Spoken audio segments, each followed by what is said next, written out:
So the question was, have I ever seen that CSS implemented so poorly that it did impact performance? I've actually crashed my browser on the desktop with 8 gigs of RAM with CSS. Next time I make a statement like that, I'll make sure no one's eating, sorry. But it wasn't CSS selectors, it was inset shadow. So when you have transparency and you're animating transparency, you basically have, when you do animations, it's trying to repaint and sometimes reflow.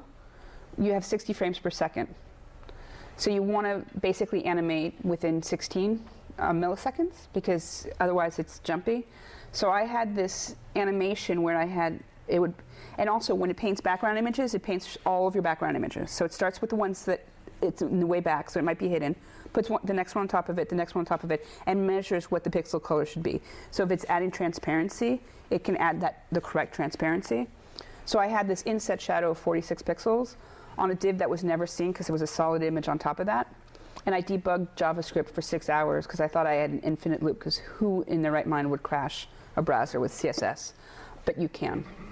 So it's actually the properties and animating that did it, not, I have a whole talk on that as well. So instead of digressing too much, let me just show you the link to that.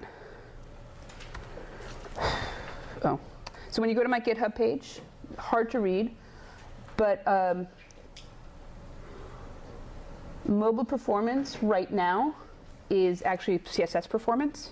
It's on mobile, CSS performance on mobile. And pretty soon I'm going to have two. It's going to say mobile performance and CSS performance on mobile. So I will have 2 different talks. One's heavily CSS focused. So it will be there. And it actually goes into the properties that will, the CSS properties that will kill your, and I will, when I cover the properties and values that will kill your page, I will mention that it will kill your page. Okay, so going on. So far we've talked about selectors that are basically just based on the elements and the elements' attributes.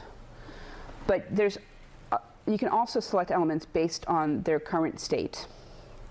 So here we have enabled, disabled, and checked. So enabled means that a form element is enabled or disabled, right? And checked is a radio button or a checkbox that is checked. So now that you know what that means, can anyone figure out what this means? I'm not going to wait for you guys to tell me, I'm going to tell you. Bring the tail with me. Okay, so we have input, right? Type equals checkbox. You now know what an attribute selector is, right? Checked means that we have a checkbox that is checked. Not a radio button, but a checkbox. Plus means that we find the checkbox that is checked, and then we find the label that comes immediately afterwards. Not all the labels after it, but just the one immediately afterwards. And we're going to change the color to red. So right now we don't have any check boxes, but when you do this, hard to see with these colors. Is anyone here colorblind? Okay. That turned red. Sorry about that. I should I'll add some CSS to this so that it's not just based on color. But that gives an indication to people who are not colorblind that that was checked. You can, we can put required there as well.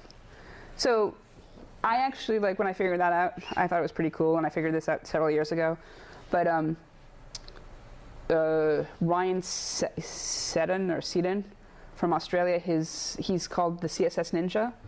He actually has a whole talk on how to completely use or abuse, depending on your perspective, the checkbox, and he does some really cool features like toggle buttons, because he'll use the background image, and basically because you can do this, you can do all sorts of really powerful things, because you can style the label instead of the checkbox based on the checkbox, but then submit or change state based on the value of the checkbox.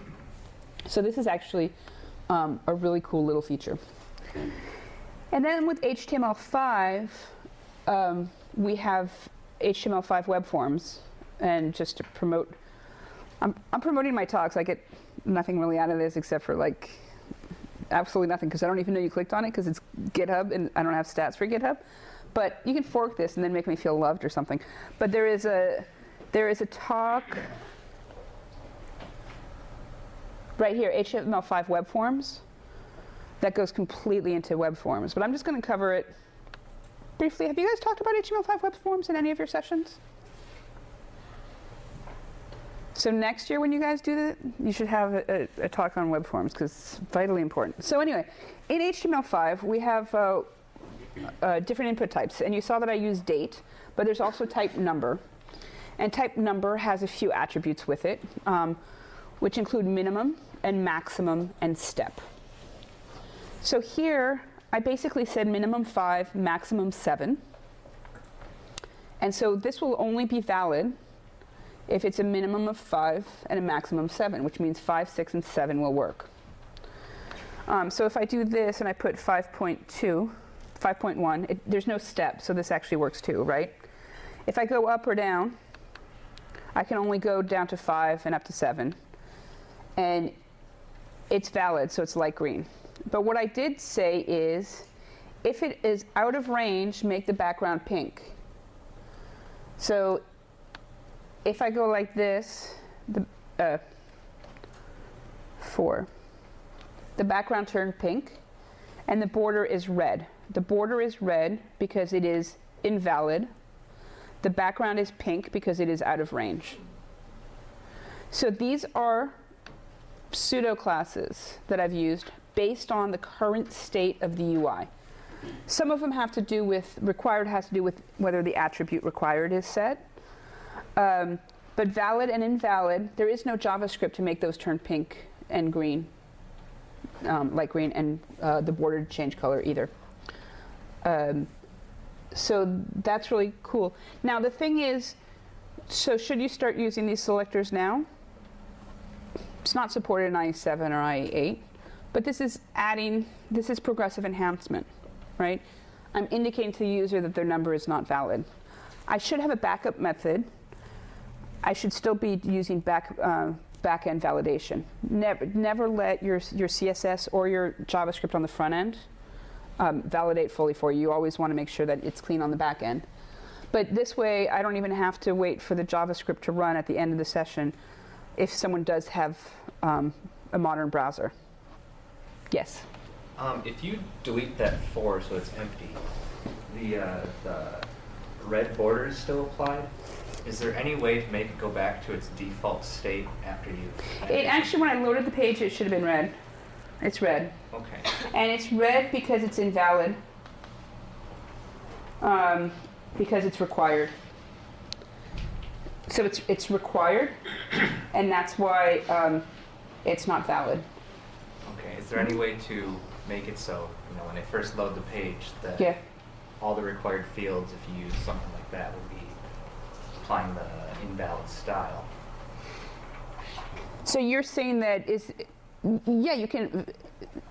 I can say basically use the invalid style. So this is the invalid style because it's required.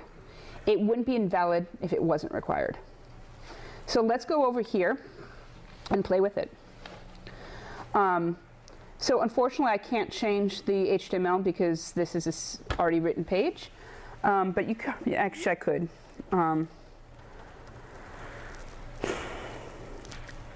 I can change it this way, right? And get rid of the word required. And now it's green and 10 pixels.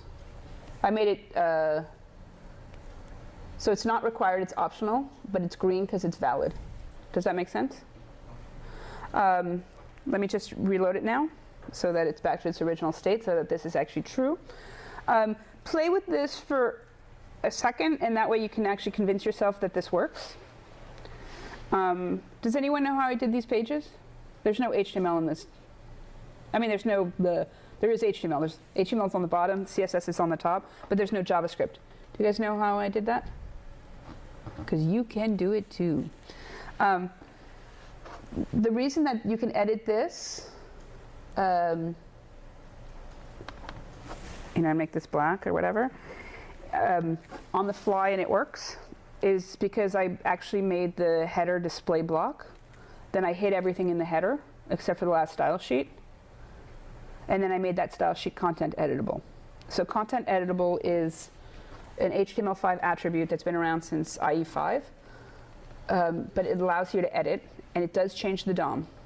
So this is actually like, it's not going to save anything, but it does change the DOM. So if now when you go to websites and they have like these forms, but there's really no form elements, some of them just use paragraphs with or divs with content editable, and then they capture the value of the inner HTML of that and send that with the form. Like if you're, I don't think they do that on WordPress, but a lot of, you know, when you go to a website and you have to fill out a form and it doesn't look form-like at all, it's because they're using content editable.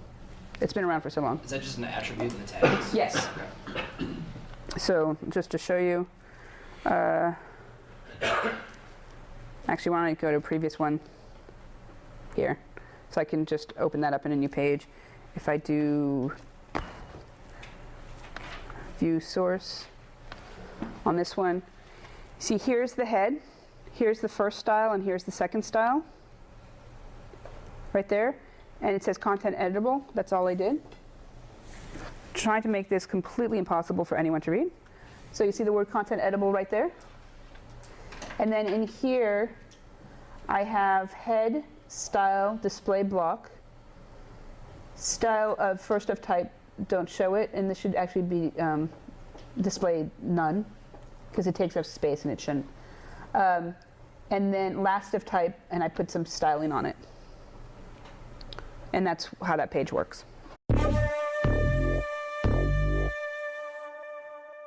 So those were the UI selectors, which is basically really good for forms in the current state of your UI.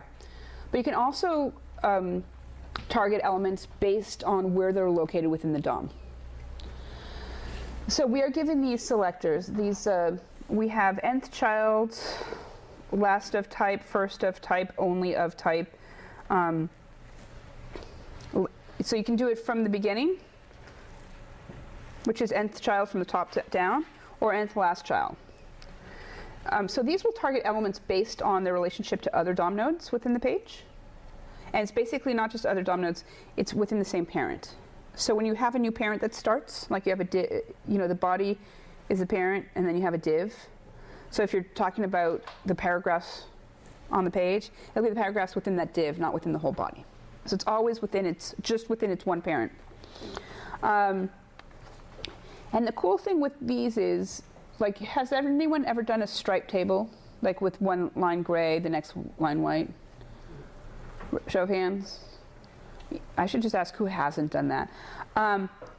So the thing is, you might have been doing it up to this point by, in your backend code, or using jQuery, to say every other row add the class of even, and every row add the class of odd. So you add a row, right? And then you're like, shit, was that an even row or an odd row? I don't know, I have to recount all of them. Or you sort. You have to add the class back into all of them. No more, my friends. Let's show you. I'm first going to start with going over these, which is not quite as exciting, but this will help you understand them, because a lot of people don't understand the difference between of type and child. So I'm going to do this in its own page. And I'm going to do font style italic, color red, and text decoration underline, just to make it really obvious what I'm talking about. Okay, so here it says star, right? Let's just change that to first of type. So does anyone know why that hit everything? You can specify a type. Because body is the first of its type. If I had done first child, it would not hit everything, because body is not the first child of its parent. It's the first of its type within its parent, but it is not the first child. So this first element here, it matches that because it is the first div on the page.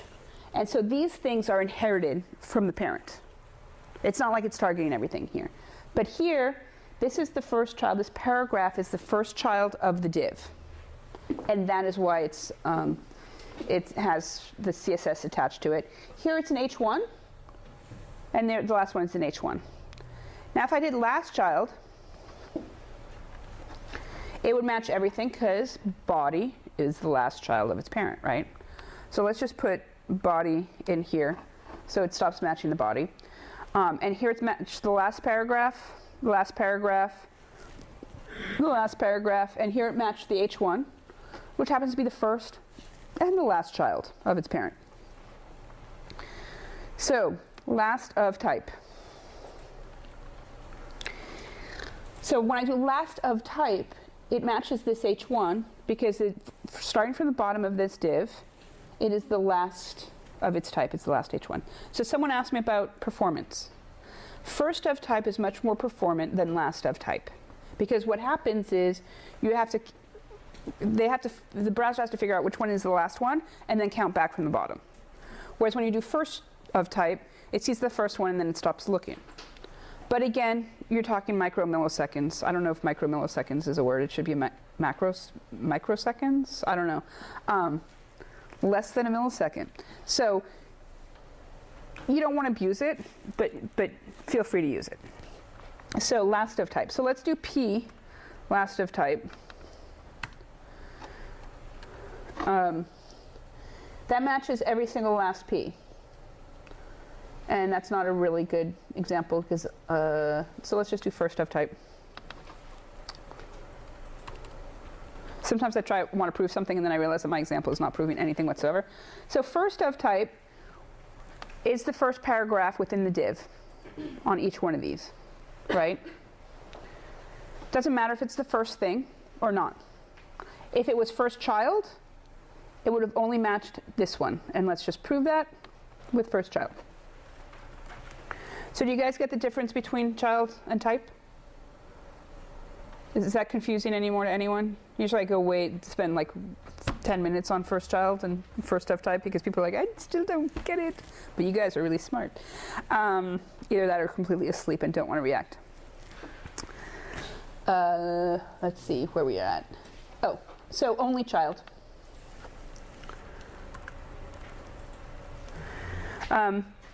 Only child will only match this one because this is the only one that's the only child. And only of type will match everything, obviously, because of the body issue. So we're just going to put body in front of it. And here there's only one H1. Here there's only one H3, one H2, and one H1. But here there's two H2s. So the H2s because it's not the only of type. OK, good enough on that. Back to our talk. So that's first, last, and only. And those things are shorthands for nth of type and nth child. So you can actually put equations in. So when we said first child, it was like doing nth child 1. But now we have nth child 3n. So what that means is every third one. So the equation we use is an plus b, where a is the incrementer, n is the variable, it's always the letter n, and b is the offset. I can't remember my algebra from 7th grade, so is it incrementer? No, there's another word for it. Anyone have kids that are like 9 years old? Okay. Don't tell our teachers that we don't remember what they taught us. So b is the offset. We have two keywords, even and odd, which is basically 2n and 2n plus 1. Now, one thing with an plus b, the b has to come after the an. You can't do b plus an. Browsers don't support that for some reason. I haven't read the spec on that in a while to remember why that is. But so here, 3n plus 1 works great. 1 plus 3n will not work. So what does this offset do? What do these mean? Showing by example is much easier. So here we have this table. Each, in the T body, there are TRs, obviously as children. So I'm targeting the TRs. And so the first child and the last child is going to be bold. And as you can see, the first child of the T body is a TR. So number 1 and number 10 are bold. First of type, last of type, you get the same thing with the line through 1 and 10. Nth child even has a background color of gray. And as you can see, All the even ones, number 2, 4, 6, 8, and 10 are indeed gray. And then odd,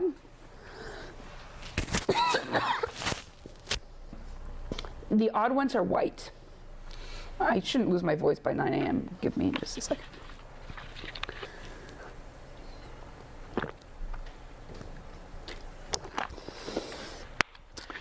Right now where I live, it's about 65 degrees and sunny, so that might be why. Not that you should be jealous, and not that everyone who came to talk here was from Texas or California, right? No one convinced you to move?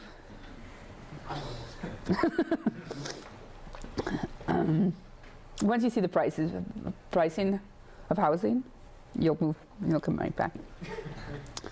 Oh, not in Texas though, but in California, yes. Okay, so even and odd, we figured that one out. And then we have nth child 3. So unlike the first child or the last child, this is the third child.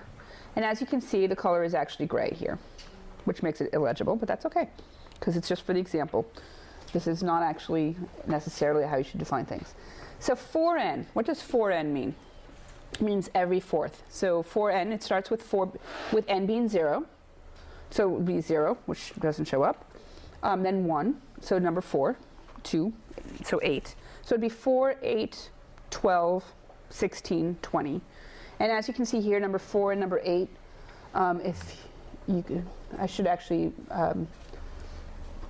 put a pre or something on that so it's more legible for people who are colorblind. And then 3n minus 1. So again, it transfers the n to 0 to start with, and then 1, 2, 3, 4, 5. Multiply that, you figure out the equation. 3n minus 1 would mean number 2, because it goes to 3 and then up 1. So number 2, 5, 8, 11, 14, 17. My math teacher in 7th grade would be proud. And make those italic. So the font's not that clear that it's italic, but number 2, number 5, and number 8 are indeed italic. So the thing is, I did that 3n minus 1. I could have done 3n plus 17, let's say. And then it would have said, okay, when n equals 0, so you start with number 17, and it would have been 17, 20, 23. So you really can target specific nodes. So I'm going to show you these in a few examples. Here, this is one of those things where everyone has thought you can't do this with CSS, but you actually can. How many elements do you have on the page? And if you have 4 elements, make them 25% wide. If you have 3 elements, make them 33% wide. If you have 2 elements, make it 50% wide, right? That's one of those things you can never figure out how to do with CSS. Anyone ever figure out how to do it with CSS? This is done with CSS. So I'm saying when there's only one list item, make the list item 100% wide. When there are 2, make it 50% wide. When there are 3, make it 33% wide. And when there are 4, make it 25% wide. How did I do that? I said, if an LI is the first of its type, and also, you see the colon right there, the last of its type, it means it's the first one from the bottom and the first one from the top. It means there's only one, right? Make it 100% wide. If it's the first of its type and the second to last of its type, right? If it's both those conditions are true, it means that there's only 2 elements. So also if it's the second of its type and also the nth last of type 1, that means there's exactly 2. So you can make it 50%. I'm going to skip the third one just because it can't go through all of them. And then li nth of type 1, which is also nth last of type 4, means there's exactly 4 items. Make the width 25%. Now this is probably not something you want to use in production if you're going to have like 40 elements. But if you don't know if you're going to have 3 or 4, that's a little bit long, but it's doable. Not supporting crappy old browsers, but every mobile device supports this. So, and that's probably where you would want to use it anyway. Then we can do completely useless stuff, but this is just to show you that it works and to give you the opportunity to play with it. So here it says TR nth of type even, TD nth of type even. So every even cell in every even row, and every odd cell in every odd row, make the color red. Make the color white and the background color red. So that's why it looks checkered. We can make this stripy.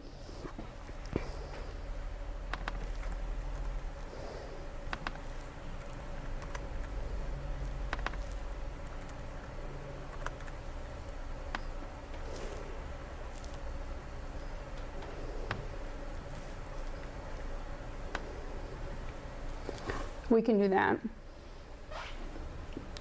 That example is useless, but I just want to show you the power. So I'm going to show you something even more useless. Let's just reload the page. Which is doing the American flag that way. But this is just to prove a point. It's like, don't do this, because this is really dumb. Christopher Schmidt did a workshop, or he did a talk on the CSS flag. So he went through and... But he did it in a completely different way. Yeah. That was the part of the point of the workshop, was there was like tons of different ways to Yes. do the same thing in CSS. So this is the dumbest way. No, wait, no, it's Christopher Schmidt. So it's not the dumbest way. No, I'm kidding. I'm friends with him. I can diss him. Actually, I probably shouldn't, because then I don't have a place to stay for South by. But what was I going to say? How was Hawaii? Hawaii was awesome. So when he organizes conferences, go, because they're in nice warm locations. So how did I do this U.S. flag? I'm going to show you. So I did it in a backwards way, just to show different selectors. So there are easier ways to do this, but I'm going to explain to you the way I did it, which is a convoluted and hard way, but it uses selectors a little bit more powerfully. So what I did is I said here, make every single cell white. White text, white background. Cleared everything out. Then I said, every TD that comes after, right? We're using the adjacent sibling selector right there. So all the TDs that come after this particular TD. So what does this TD says? It says nth of type 8 in odd rows. So what does that do? This is the 8th cell in the odd row, right here where the star is. This one, and this one, and this one. So anything after that, make it red. Only in odd rows. So it finds the 8th cell of the odd row, and the TDs after that makes them red. And going back here. And then every TD in odd rows that are 9 or greater. So you see, 2n plus 9 means find the 9th row, and then the 11th row, and then the 13th row. So it's making just, let me go back up or down. Oh, God. I need to be in the cell to be able to go down. I keep forgetting to click. Okay. So it says basically start with the 9th row, and every odd row thereafter, make all the cells red. But in the first 7 rows, 1, 3, 5, and 7, start with find the 8th cell and make the cells after that red. Does that make sense to people? Okay. So that's how we made the red. Then to make the blue, I said last of type n plus 7. So it starts at the bottom, it goes up 7 rows. And it goes from the right-hand side left, saying nth last of type n plus 9. So it goes in 9 cells from here. So that's why I said it's the most convoluted way, because the easiest way would have been to make them blue and then to overwrite with red. But I just wanted to show you how you can do it. I want to show you the power selectors instead of logic, basically. Because logic is so overrated.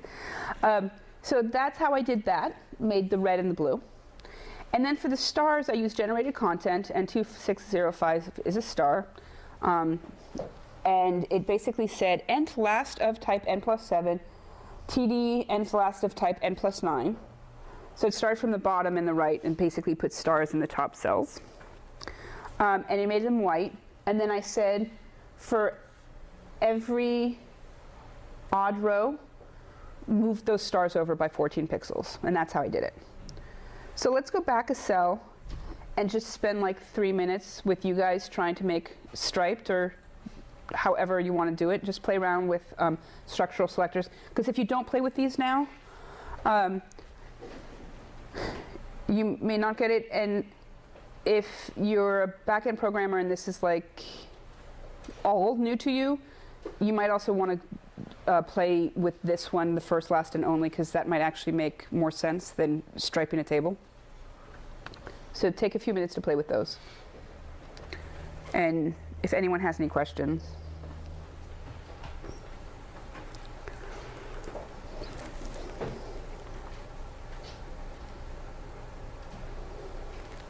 By the way, Chris's flag was actually correct flag, and mine is not correct because it doesn't have the right number of stars.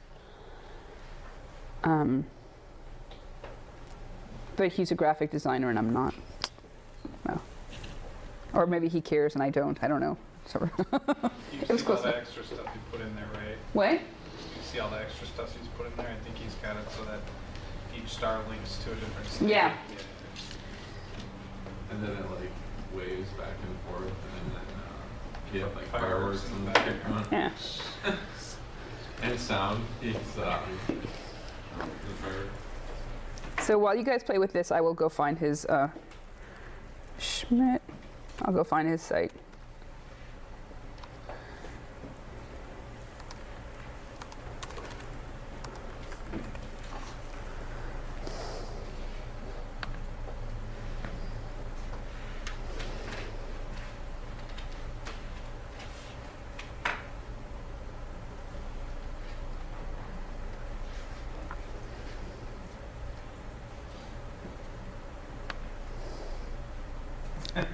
Now that is a beauty. Oops. Well,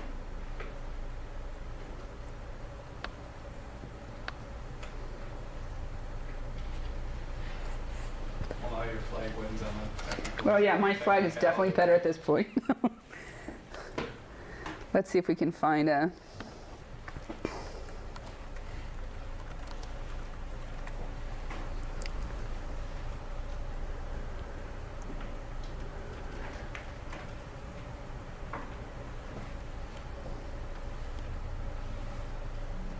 I guess we're not the only ones making flags out of CSS.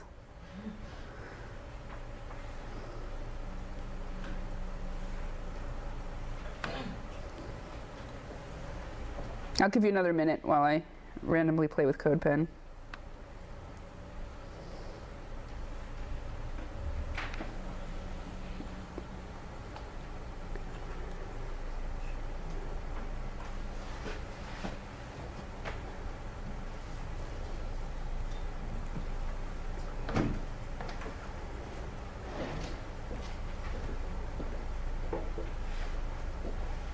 Oh, okay. So the way that this one was done, this one uses one element, and then so as a background, it uses a gradient.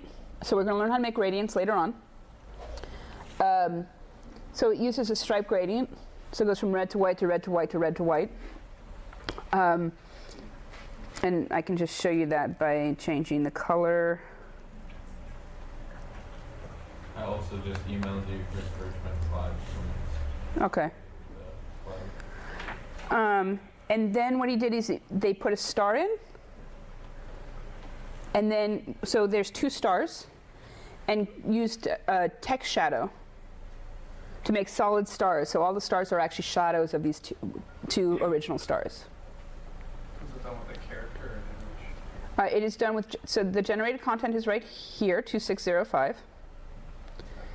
And if I change the color of the star, I'm just going to change this one right here.